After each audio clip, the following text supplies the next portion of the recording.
Hello kaibigan. Unawain mo na ikaw ay espesyal at napakahalaga. Sa kabila ng mga pinagdadaanan mong pagsubok, tandaan na kaya mo ito malampasan. Ang mga pagkakataong tulad nito ay magbibigay sa iyo ng panahon upang magpahinga at mag-refresh.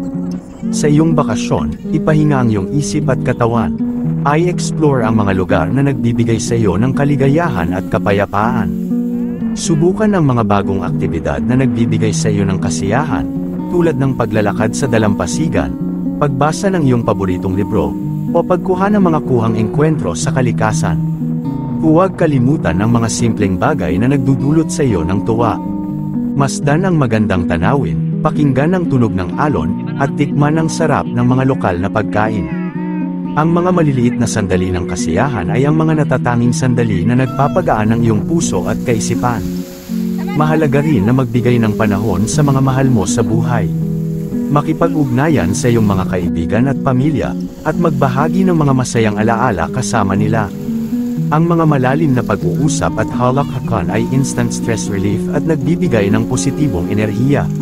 Naway maging isang pagkakataon ang iyong bakasyon upang mas mapalapit ka sa iyong sarili, mawala ang stress, at punuin ang iyong puso ng kaligayahan.